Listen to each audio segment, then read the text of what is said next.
متاسفانه بعضی صوفیا و بعضی جاهلا فرضیت حج دیگه سپردن، سر گپای خراب میزنن. حتی میگن که حج با یک تا میگه حج با بالای ما فرض شده، حج برم ثواب داره، یا این پیسه ما به فقرا بتم. این میگه نه، پیسه تا به فقیرا بده بسیار ثوابش بالا. و حج نرم، نه، پیسه حج به فقیر تقسیم میکنه، به مسکین.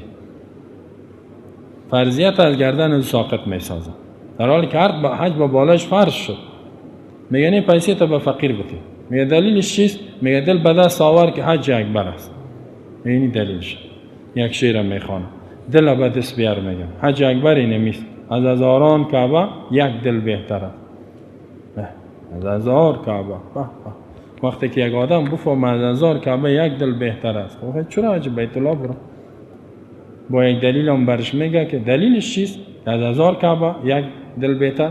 میگه دل گذرگاه جلیل اکبر است، کعبه بنیاد خلیل آذر است. اینی دلیلش.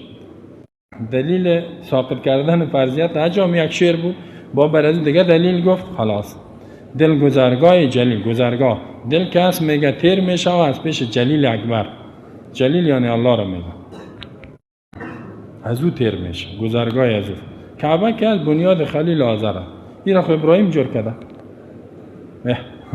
یعنی که این تو معلوم میشه که حج بیت الله از طرف ابراهیم است. و دل که از با الله ارتباط داره، حج که از با مخلوق ارتباط داره. بازو میگه اینه. بسیاری فقیرای جاهل چی میگن؟ این حاجی‌ها حجشان قبول نیست. چه فقیر در افغانستان از میره حج. فکر کن حجشان قبول نشد. حج در پالی خانیت است، در پالی خانیت حج است. چیست این مسکین میگه چند پا بته خلاص حاجی شدی. بازمو تو هم است. بعضی را یقین کنین دیدیم در بعض ولایت ها پیسه حج برده چی کرده؟ همین گپاره که شنیده رفته یک چند بجار خریده با فقیرا برده. بعد از او را میگن حاجی اکبر. حاجی اکبر صاحب چطور است؟ حاجی اکبر رو میگه حاجی اکبر کردم، پیسه حج برد با فقیرا داد. او میگه برو من حج کردم، مقصد پیش مردم حاجی باشم دیگه، من چی میکنم بیت الله را. این کلمات، این شعر، این گپا در برابر آیات قرآن گفتن ایش کفری و شرکی است. این کلمات کفری شرکی است، خودش کلمات کفری است. در برابر آیات قرآن این گپا را میگی. برای فقیر و مسکین الله یک رکن بزرگ اسلام تعیین کرده که زکات است. انما الصدقات للفقراء والمساکین. صدقات، زکات برای فقیر و مسکین است. حج خود جداست، حج برو جدا و زکات در این وقت زکات میته. ولی متاسفانه که به انجام این فریضه امروز مشکلات زیادی است، که چون که یک حکومت اسلامی سرتاسریه که همه مسلمان ها در تحت سایه یک جغرافیا زندگی کنند، بسیار مسلمان های ما از حج محروم است. متاسفانه که امروز بیت الله این ثواب ها را که میشنوی و فرضیت دلت میگه که پیسه دار شدم زود برم، ولی موانع وجود داره. بیت الله را یک گروه مسلمان ها به نام خان آل سعود که همون خانواده عربستان سعودی است، قوم سعود او را قبضه خود کرده است و اونا حلیف و همپیمان امریکاست. متاسفانه و کسی که امریکا او را دوست نداره، مخالفش است، او در اونجا رفته نمیتونه، دزگیر میشه، به امریکا داده میشه. تو یک ظلم روان است. بسیار مسلمان های ما از فریضه حج محروم است، نمیتونه. اینجا ضرورت اساسی ایجاد میشه که یک حکومت قوی اسلامی باشه که آل سعود او سکنه. بیت الله برای کل مسلمان ها راهش باید باز باشه، به هر مسلمان. دیگه پاسپورت و قیمتش کردن که این هم یک مصیبت کلان جور کردن. خب بعضی آداب هم برای حج است. خب در ارتباط ترک حج بسیار حدیث دیگه بود، ضعیف بود، که حتی رسول الله هم میگه که اگر کسی حج به بالاش فرض شد مانعی وجود نداشت، نه پاچه و نه راه و نه خوف، راه هم امن بود. اگر نمیره به حج فین مات، اگر میموره مات یهودیان کان او نصرانیان، یا یهودی میموره یا نصرانی. چندین احادیث میتو است. یک حدیث دیگر هم دیدم امام بیهقی روایت کرده، میگه عبدالله بن عمر گفت برو در شهرها بگرد، در دوران خلافتش نفر خود روان کرد، هر کسی که حج به بالای فرض شده نامد جزیه را سرشان مقرر کن، ما هم به مسلمین، نه مسلمان نیستند، مسلمان نیستند. و در حکومت اسلامی که باش حج با بالای کسی فرض شد او را تشویق میکنه و روانش میکنه برو میگه بچه داره. حج بیت الله الحرام در ارتباط رکن پنجم اسلام است و فرض عین است به بالای هر کسی که مکلف است، مرد باشه زن باشه، مکلف است، بالغ شدگی است، توانایی داره، حج به بالایش فرض میشه. دلیل فرضیتش الله در قرآن میفرماید در سوره آل عمران ولله علی الناس حج البیت من استطاع الیه سبیلا، از برای الله به بالای مردم فرض است، واجب است حج البیت، حج کردن، قصد کردن بیت الله، من از برای کسایی که استطاع که توانایی دارن الیه به بیت الله سبیلا براه رفتن برسیدن به اونجا. کسی که توانایی رسیدن نداره الله میگه این فرض است به بالاش. و من کفر و هر کسی کفر کرد، ناسپاسی کرد، انکار کرد، فإن الله غنی عن العالمین، بدون شک الله بی پروا و بی حاجت است از مخلوقاتش، یعنی به مخلوقات خود نیاز نداره. سعی کنید در اینجا یک اشاره است که کسی عجب نمیکنه الله تعبیر به کفر کرده فإن الله غنی عن العالمین، یک هشدار است بر کسایی که حج به بالایش فرض شد نمیره. یکی از دلایلش و دوم دلیل در قرآن است که ارتباط فرضیتش الله در سوره بقره آیت 196 میفرماید و اتم الحج والعمره لله، تمام بکنین حج و عمره را ادا بکنین. اتم به معنای ازی که ادا بکنین، یک معنیش میست حج و عمره را لله خالص است برای الله. اینجا اتمو امر است، از این فهمیده میشه که حج فرض است و عمره هم از اینمی آیت بسیاری استدلال کرده که عمره هم فرض و واجب است. شافعی و حنبلی میگه عمره هم فرض و واجب است، مالکی و حنفی میگه عمره حج عمره سنت است، ولی دلایل وجوبش زیاد است. یکی دلیلش میست عمره کردن هم.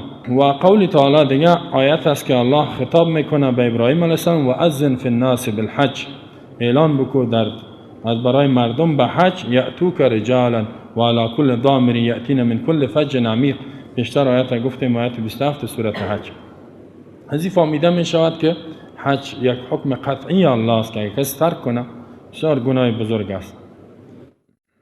و دیگه حدیث بسیار صحیحه که مشهور است بنی الاسلام علی خمس شهادت لا اله الا الله و ان محمد رسول الله اقام الصلاه ایتاء الزکات و صوم رمضان و حج البیت من استطاع الیه سبیلا. پنجمش الله پنجمین رکن رسول الله بیان کرده که حج بیت الله.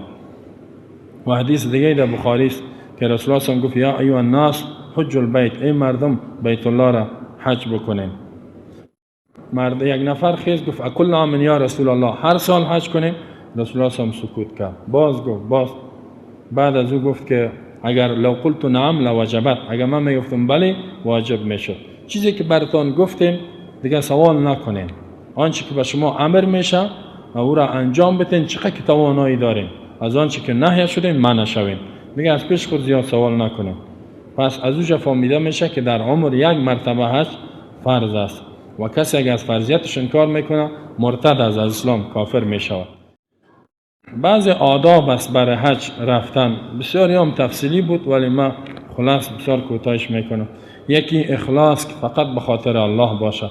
بیشتر گفتیم که الله در قرآن میفرماید من کان یرید الحیات الدنیا، کسی که اراده میکند به اعمال خود زندگانی دنیا را و زینت و زیباییش نوفی الیهم اعمالهم، اعمالشان برش میتم، ثواب عمل دنیا را میخواهم برش میتم و هم فیها لا یبخسون، در دنیا عملش کم نمیشه ثوابش.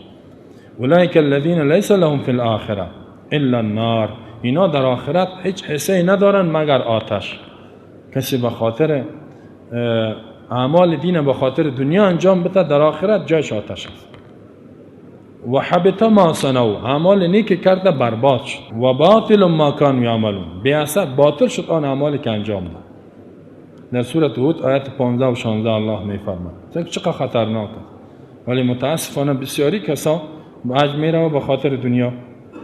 دوم استخاره کردن، نماز استخاره را حدیثی امام جابر روایت کرده، جابر رضی الله عنه میفرماید صحابی که پیامبر صلی الله علیه و آله میگه به ما استخاره را یاد میداد مثل که یک سوره را تعلیم بده و میگفت که اذا هم احدکم بالامر، وقتی قصد میکنه یکی از شما یک کار مشروع را فلیرکع رکعتین، 2 رکعت نماز بخونه من غیر فریضه، فرض نباشه بعد از او ثم لیقل اللهم انی استخیرک بعلمک و استقدرک بقدرتک تا آخره و اسألک من فضلک العظیم. امی دعا را بخواند باز حرکت کنه. خب حج خب فرض شد، ولی که به خیر و مسمیت چطور می باشه؟ انسان یک استخاره کنه، 2 رکعت نماز بخوانی، بعد از اون دعای استخاره را در کتاب‌ها هستن یاد بگیره. یک کتاب به نام اذکار حصن المسلم، اذکار مسلمان، که هر کس رو یاد بگیره، که هر جایی که انسان دعا میکنه از خانه میبره داخل میشه و کلش دعا است، او را یاد بگیره. اینجا هم هست در کتابخانه، در دیگه جا میافت میشه. دعا می دعای استخاره هم است. باز اگر این سال یعنی حج بر خیر و منفعتش است، الله برش توفیق میده که بره. اگر دید که به خیرش نبود، باز او را میگردانه. دوم توبه کردن وقتی که قصد حج میکند. توبه از همه گناه. هر وقت توبه کنیم، خصوصا به طرف حج میریم، الله میفرماید یا ایها الذین آمنوا توبوا الی الله توبه نصوحا. توبه نصوح قصد میکنی که دیگه ما بازگشت به گناه نمیکنیم، تصمیم جدی است. توبه بکنی که یا الله که امیال توبه کردیم دیگه که پس آمدم هرگز گناه نمیکنم. و توبوا الی الله جمیعا ایها المؤمنون لعلکم تفلحون. الله امر میکنه که توبه بکنین ای مؤمنین تا کامیاب شوید. در سوره نور آیت 31. دیگه وصیت کردن. یک چیزی را نوشته که وصیت بکن، سر کسی تو دین و قرض داری یا مردم سر تو داره، این باید نوشته شود. در این باره حدیث صحیح است که عبدالله بن عمر رضی الله عنه میفرماید، حتی حدیث بخاری مسلم است، که قال رسول الله صلی الله علیه و سلم ما حق امرئ مسلم له شیء یوصى فیه یبیت لیلتین الا ووصیته مکتوبه عنده. حق یک مسلمان اگر به بالای کسی است، میگه 2 شب با بالایش نباید تیر شود مگر وصیتش بالای سرش نوشته باشه. حتی عبدالله بن عمر رضی الله عنه که خواب میکرد، هر شب وصیتش زیر سرش میگه، به این حدیث عمل میکرد. خود عبدالله بن عمر فرزند عمر رضی الله عنه که راوی حدیث است، سر مردم چقدر پیسه داری نوشته باشه و او مردم سر تو چقدر داره اون نوشته باشه. حتی شاهد بگی، خصوصا که دیندار باشه، شاهد بگی وکیل تعیین کو که دین مرا ادا میکنه، شاهدا هم باشه، به خاطر که دین بخشیدنش بسیار گناست. اینا کسایی که آدم کشته، زمین مردم غصب کرده، توبه از اینا چی است؟ زمینا رو تسلیم کن. یگام قماندانان زمین غصب کردن، آدم کشتن، پیش او کسی کشتی برو را راضی بود، پیسه میتیار چی که است. توبه کسی که حق بنده را گرفته تا حد توان باید حقش برش برسانه و وصیت بکند، وصیتش بالای سرش باشه. خصوصا در ارتباط دین، حتی شهید رسول الله صلی الله علیه و آله میفرماید یغفر للشهید کل شیء الا الدین، رواه مسلم. بر شهید هر گناهش بخشیده میشه مگر دینش، دین که قرضدار است از مردم یا حق مردم به بالایش است، این بخشیده نمیشه. یعنی شهید در راه الله که شهید میشه، کافر رو میکشه، کل گناهش الله میبخشه. دیندار دیگه حدیث صحیح رسول الله صلی الله علیه و آله جنازه‌اش نخوانده. یک کسی اومد جنازه را آوردن، پیامبر صلی گفت که علیه دین به بالایش است. گفتم بله. چند روپیه؟ گفت 3 دینار. دینار پیسه طلا بود. پیامبر صلی گفت من جنازه‌ش نمیخوام، دیگه کس بخوانه. دیگه جنازه آمد، گفت دین به بالایش است. گفت بله. گفت اینم نمیخوانم. باز یک صحابی خیس قتاده نام داشت، گفت یا رسول الله دینش هم میتم. بعد از اون پیش شد جنازه‌ش خواند. یعنی دیندار حتی جنازه‌ش نمیشه. و دیگه اگر والدینش حج فرضی نیست، والدین خود راضی بسازه. اگر حج فرضی بود، والدینش گفت من راضی نیستم، خیرت برا پشت از اون نگرده. و نفقه حلال، یک چیز دیگه ای که پول حلال جمع کنه، از حرام نه. متاسفانه که حال بعضی ها حرام جمع کردن میره میگه چرا تو میکنی؟ میگه بان که یک حج بکنیم، کلگی حج رفت. بیا خدا مهربان است، در حالی که حدیث صحیح است. رسول الله صلی الله علیه و آله میفرماد ان الله طیب، الله پاک و پاکیزه است، لا یقبل الا طیبا، قبول نمیکنه مگر چیز پاک را. مصرفی که تو از اینجا تا اونجا میکنی باید پاکیزه باشه، حرام نباشه.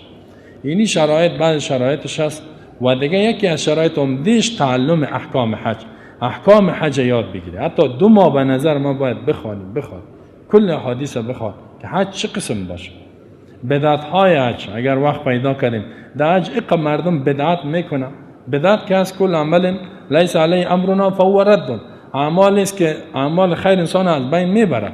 و رسول الله صلی الله علیه و آله میفرماد کل بدعت ضلاله، هر بدعت گمراهی است.